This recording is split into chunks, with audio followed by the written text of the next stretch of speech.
Assalamualaikum warahmatullahi wabarakatuh. Pernahkah Anda di posisi ini? Rumah mertua dilelang bank, rumah paman dilelang bank, tanah-tanah kosong milik orang tua dilelang bank, motor milik saudara dicabut leasing. Karena jaminan-jaminan tersebut dipakai untuk utang di lembaga keuangan. Dan di posisi ini Anda seperti artis. Saudara menggunjingkan Anda, teman ngomong tentang Anda, semua menyalahkan Anda. Dalam posisi ini banyak sekali yang tidak tahan.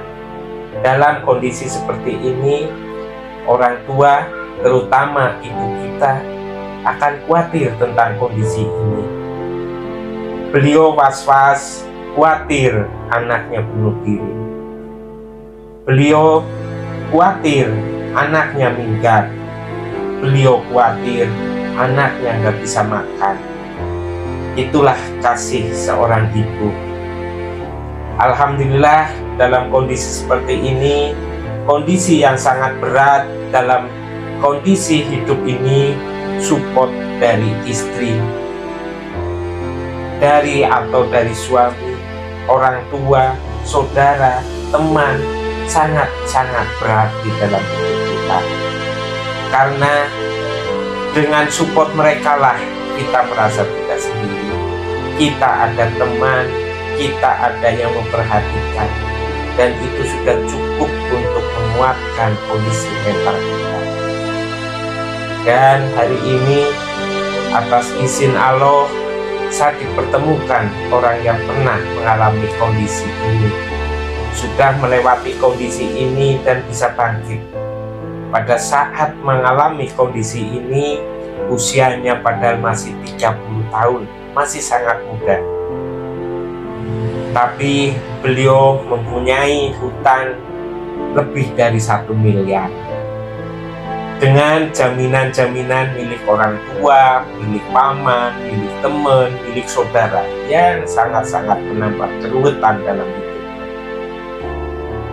Beliau pada saat awal terpuruk seperti orang linglung, merasa hidup seperti sampah yang tidak berguna. Yang ada adalah orang menyalahkan dan hampir gak ada positif darinya yang bisa diterima. Yang bisa dilakukan adalah diam.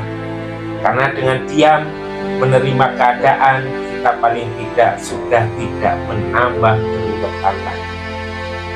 Langkah berikutnya adalah memohon ampunan diri kepada Allah atas segala dosa yang dilakukan.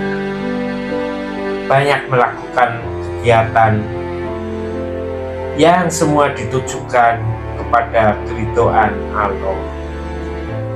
Setelah mengalami proses yang panjang, sekitar 2 tahun mengalami kondisi ini, mertua tidak bisa berkomunikasi karena rumah dan tempat usaha terlelang dan harus kontrak.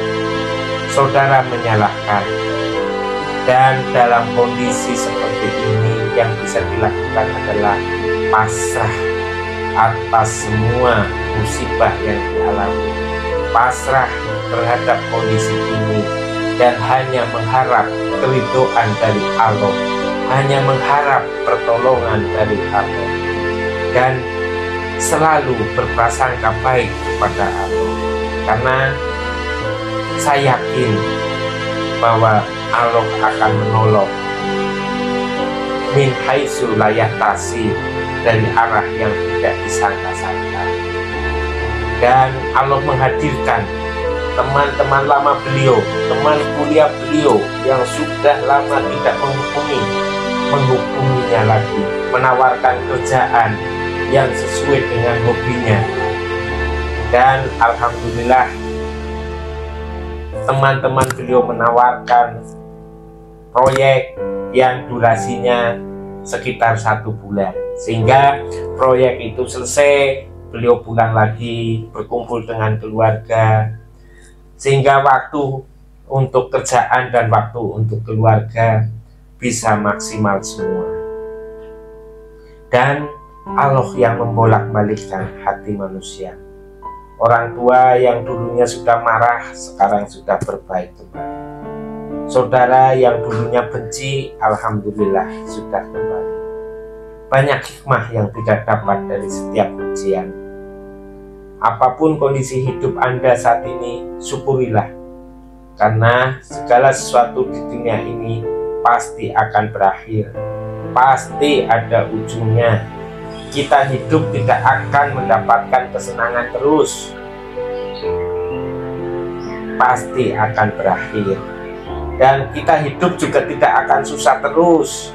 Dan nanti pasti juga akan berakhir. Maka di posisi apapun dalam hidup Anda, hadapi, hayati, dan nikmati kondisi ini. Kunci dari semua itu adalah, sudah pantaskah kita menerima kenikmatan dari Allah? Kunci dari menghadapi ini semua adalah memantaskan diri di hadapan Allah. Berbanyak ibadah, berbanyak istighfar, karena yakinlah pertolongan Allah begitu dekat. Semoga bermanfaat dan kita semua segera dipantaskan oleh Allah, diberi kelapangan rezeki dan kelancaran segala urusan. Wabillahi taufiq wal hidayah.